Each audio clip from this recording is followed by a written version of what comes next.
Ike Amir businessman, James Montague, Paris Geeke Cho say bistro mignata high or waitress. Claire, say French mean bakarn, ka faz la carta high. Uski sakti quo apni zindagi der sorry experiences or knowledge say us impress car. Sakega, leakin jab Claire ni eski French ka jawab, di bina usenia ko challenge car dia. James ko samaj mean aya, costly kushi or success ka asli rasta kutch or high. Wo ike safar par nickel pad la high down wo ap sapmi, apni. Asli shaxiat or apni zindagi comax at dunda high. James Montague was the kind of man who made an entrance wherever he went. His polished black shoes echoed as he stepped into the quaint little French bistro. His dark sunglasses perched on his nose despite the absence of sunlight outside. A sharp, tailored suit hung perfectly on his broad shoulders, a symbol of his wealth and the arrogance that accompanied it. He was a businessman of great success, or so he liked to think. His life was one of luxury, and he believed that everyone around him should recognize his importance. The bistro was a contrast to James's grandiose personality, a small, intimate establishment tucked away in the corner of a busy street. Its walls, lined with faded paintings and rustic wood, evoked an air of old-world charm. The waiters and waitresses were a familiar part of the neighborhood, serving locals who appreciated the authenticity of the cuisine and the warmth of the atmosphere. Among them was Claire, a young waitress who had worked there for several years. She was petite, with dark brown eyes that exuded kindness, and her dark hair was always neatly tied back. She was the kind of person who didn't seek attention, but commanded respect with her presence. James had seen her before, but today was different. As he walked in, he immediately made eye contact with Claire. Sensing an opportunity to assert his dominance, he'd always prided himself on his intelligence, and today, he thought, he would prove it. The little bistro, with its humble charm, was the perfect backdrop for his own cleverness. With a smirk on his face, James sat at a table near the window, casually glancing at the menu as if the choice of food didn't matter. He'd never really paid much attention to the food at the bistro. It was the experience that mattered to him. As Claire approached, he placed the menu down, and with a voice full of feigned warmth, he addressed her in French. Excusez-moi, mademoiselle. He began with an exaggerated flair. I imagine that you speak French quite fluently, don't you? Claire looked at him for a moment, her expression calm. Yes, I do, she replied, her French accent soft but clear. She had expected a wealthy patron to throw his weight around, but something about the way James spoke rubbed her the wrong way. She had dealt with arrogant customers before, but his attitude seemed to be different, almost condescending. Really? James continued, leaning forward with a slight chuckle. Well, I spent a year in Paris studying at one of the best universities. You must understand, I'm quite fluent.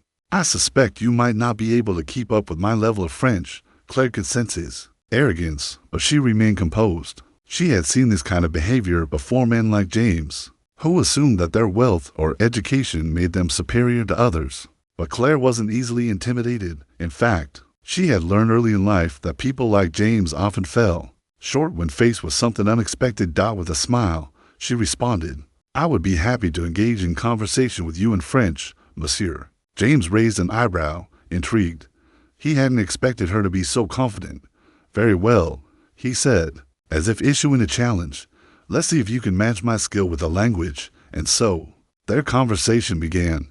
James spoke in rapid French, throwing out sentences that he thought would be difficult for Claire to understand. He used idioms, slang, and even some academic jargon, hoping to trip her up. He had always believed that the more complex the language, the more impressive it sounded. He was certain that Claire would falter at some point, but to his surprise, she didn't. Her responses were quick and precise, as though she had been waiting for him to make his move. They spoke about trivial matters, at first her work at the bistro, his time in Paris, and the beauty of the city. James continued to pepper the conversation with difficult words, hoping that Claire would stumble. But she didn't. Each of her answers was flawless, and James began to feel an unexpected sense of unease. He was used to people looking up to him. Whether it was his wealth, his business acumen, or his education, people often deferred to him. But Claire didn't seem impressed by any of it. She simply replied to his questions as though they were to equals conversing. Not a wealthy businessman and a lowly waitress, and that, James realized, was something he wasn't used to. His sense of superiority began to wane, but he wasn't ready to back down. He decided to take the conversation in a new direction with a smug smile. He asked, "So, Claire, how does it feel to work in a place like this, serving people like me, day in and day out?" Claire didn't blink. She had heard this type of question before. "I enjoy my work," she said simply. "I get to meet interesting people and share a part of Paris with them." "Not everyone gets to have that experience, Monsieur." James, for the first time, was taken aback. He had expected Claire to express some form of jealousy or self-pity, but she didn't. She spoke with pride and dignity, as if her role was important in its own right. That made James feel uncomfortable in a way he hadn't anticipated. "Well, I'm sure you've learned a lot in this little bistro of yours," James said, trying to regain control of the conversation. "I have," Claire replied, her voice steady. "I've learned that life isn't about status or wealth. It's about finding meaning in the small things that others might overlook, the little moments that make a life worth living." James felt a sting in her words, and for the first time, he wasn't sure how to respond. He had come here expecting to impress, to show off his knowledge of the language and his superior understanding of life. But now, as he looked into Claire's calm, unwavering eyes, he realized that perhaps he had underestimated her. She wasn't just a waitress, she was someone with depth, someone who had seen beyond the surface of the world that James inhabited. For a brief moment, the role seemed reversed. James, the billionaire businessman, was the one who felt small and insignificant in comparison to the quiet strength of this woman, who had spent her life serving others, not out of necessity, but because she truly believed in what she did. It was an unsettling thought, and one that James couldn't quite shake. James had always prided himself on his ability to control conversations, to steer them toward topics that would allow him to showcase his intelligence, his vast knowledge, and, most importantly, his superior social status. But this time, something was different. He wasn't getting the reactions he was used to. Claire, the waitress, wasn't cowed by his wealth, nor was she in awe of his education or experience. In fact, it seemed like she wasn't even trying to impress him, and that unnerved him more than he cared to admit. The silence between them stretched for a moment before James decided to break it. He had to take control of the situation again. He couldn't let this woman, this simple waitress, get the better of him. He shifted in his seat, his posture straightening as he tried a different approach. "So," James began, once again speaking in French, "do you ever get tired of working here? I mean, it must be exhausting, serving people day after day, dealing with the same routines. Don't you ever want more for yourself?" Claire, who had been watching him carefully, gave a slight smile before responding. "Everyone finds meaning in different places, Monsieur. For some, it's in climbing the corporate ladder or chasing after the next big deal. For others, it's in simple moments like serving someone their morning coffee and seeing them smile. I find meaning in what I do here." James found her answer interesting, but not surprising. She was, after all, just a waitress. He didn't expect her to understand the demands of the business world, the pressure of constantly being on top, or the stress that came with maintaining a reputation. But her words made him pause. He wasn't accustomed to hearing anyone talk about finding meaning in simple things, in moments that didn't revolve around financial gain or status. James, still attempting to regain control, leaned forward slightly, trying to steer the conversation back to something that he knew well. "I'm sure you've met plenty of people like me," he said. "People who have made their fortunes and now live their lives in luxury. You must look at people like us and wonder what it's like to have all that power." Claire regarded him with a calmness that James found unsettling. "I've met plenty of people, yes, and I think the idea of power is a little overrated. Power doesn't guarantee happiness. You may have all the money in the world, Monsieur, but that doesn't mean you know how to find peace or contentment." James blinked. There was again her calm, steady manner, her unwavering conviction. She wasn't challenging him directly, but her words were a subtle critique of everything he stood for, and, strangely, that bothered him more than anything else. He had thought that he could impress her with his superior knowledge of French, his sophistication, and his worldly experiences. But now he was starting to realize that Claire wasn't interested in any of that. She had something far more important, an inner strength and a sense of self that James could only envy. He tried to cover up his discomfort with another change in tone. "You know, I've always believed that people who work in places like this, small bistros, simple cafes, must lack ambition. It seems like you're content with this life, but isn't there a part of you that wants more? To be part of something bigger, Claire met his gaze without hesitation. Bigger doesn't always mean better.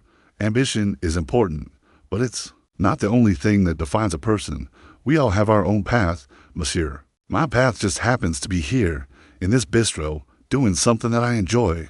James had to admit her calmness, her ability to challenge him without aggression, was starting to get under his skin. He was used to having the upper hand, to being the one who controlled conversations, who set the terms. But here, in this small bistro, with this simple waitress, he felt like he was on unfamiliar ground. He tried one last time to regain control. I'm sure you have dreams, Claire. Everyone does. So, what's yours? Claire didn't hesitate. My dream is simple, she said. To live authentically, to be true to myself and to the people around me, to be kind, to help where I can, and to enjoy the little things. I don't need a mansion or a sports car to feel fulfilled. Her response left James momentarily speechless. What was she saying? Did she not understand the value of success, of wealth? How could she find fulfillment in such simplicity? And yet, as she spoke, he couldn't help but feel that there was something incredibly genuine about her, something that he, despite all his achievements and possessions, lacked. For a brief moment, James felt small. He wasn't used to feeling that way. He wasn't used to being humbled by someone who had so little in the way of material wealth, but so much in terms of character. It was unsettling. It was uncomfortable. And strangely, it made him respect her in a way he hadn't expected. You're an unusual woman, Claire, he said, almost to himself. I don't think I've met anyone like you before. Claire smiled softly. I'm not so different, monsieur. I'm just living my truth.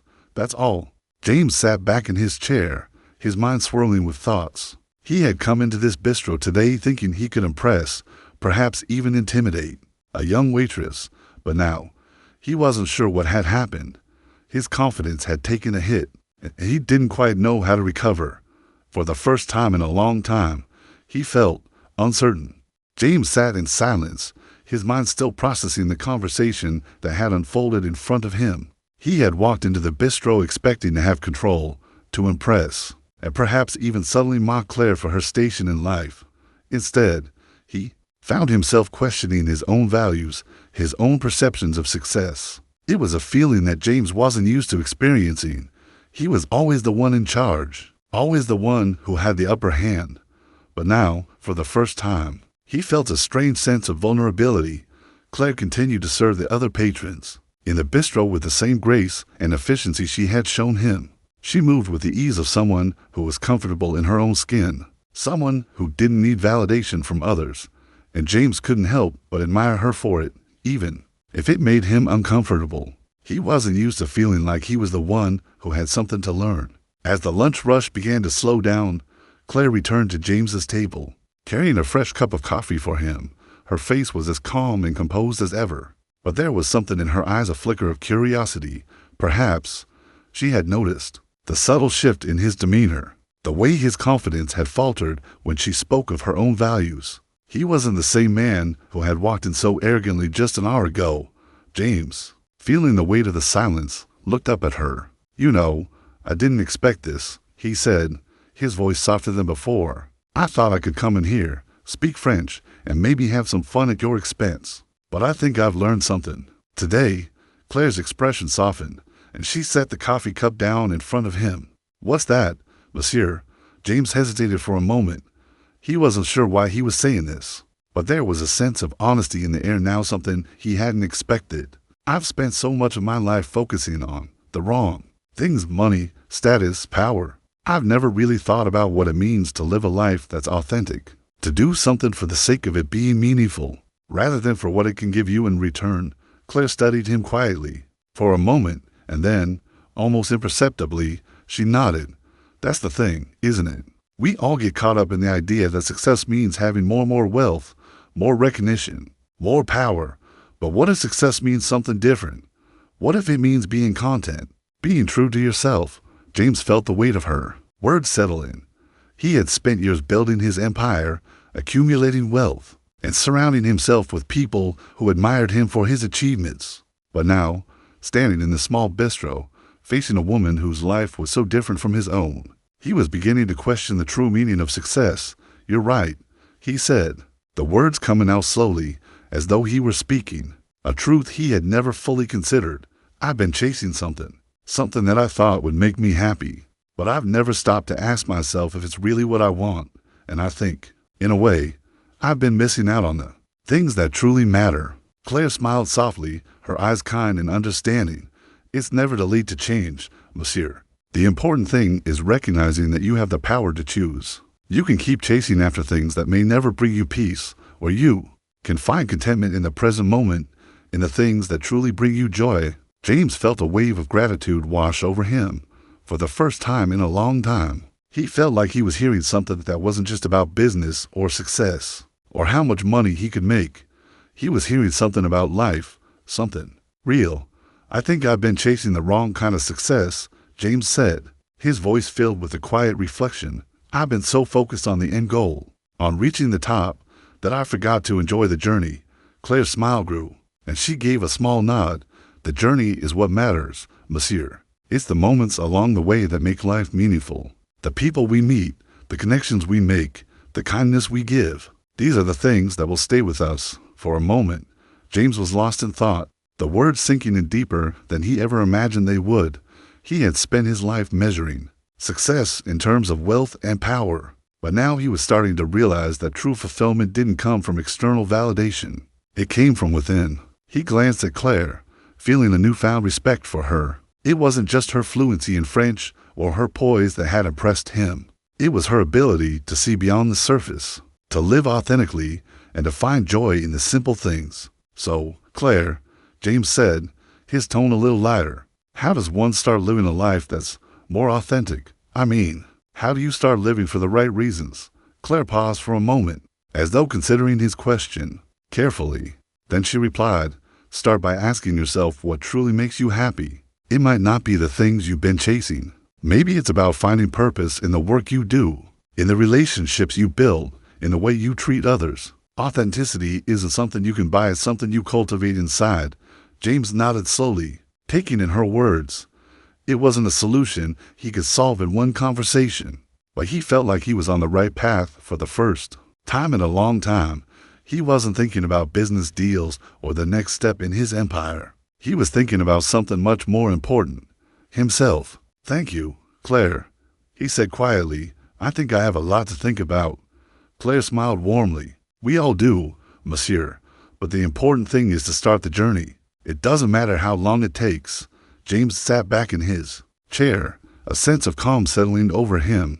He didn't know what the future held, but for the first time in a long time, he was okay with that. He had learned something today, something that would stay with him long after he left the bistro, and as he looked at Claire one last time, he realized that sometimes the greatest lessons come from the most unexpected places. The next few days were filled with an unusual sense of calm for James, for someone who was used to living a fast-paced life, constantly moving from one high-stakes deal to another. This new tranquility felt almost foreign.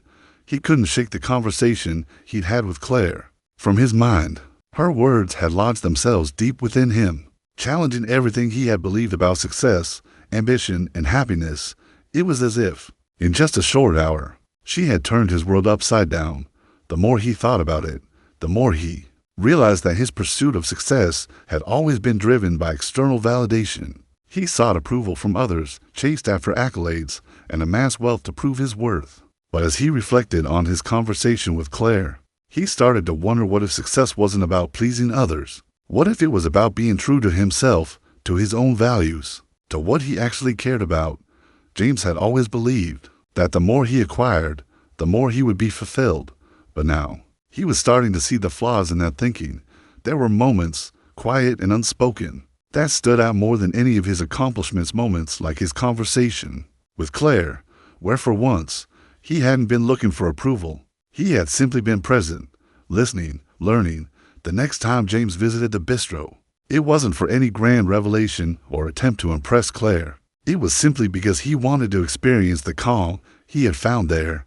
He wanted to see Claire again, to thank her for helping him open his eyes, though he wasn't sure how to put it into words. He had never been one for vulnerability, but he knew that the next step in his journey required it. As he entered the bistro, the familiar sense of fresh bread and brewed coffee greeted him, the soft chatter of patrons filling the air. He walked in, feeling strangely at peace, though he still wasn't sure what direction his life was heading. For the first time in years, he didn't have a clear answer to that question and, surprisingly, it didn't bother him. Claire was at the counter when he walked in, her smile warm and genuine as she caught sight of him. "Monsieur Montague," she said with a nod. "It's good to see you again." James returned the smile.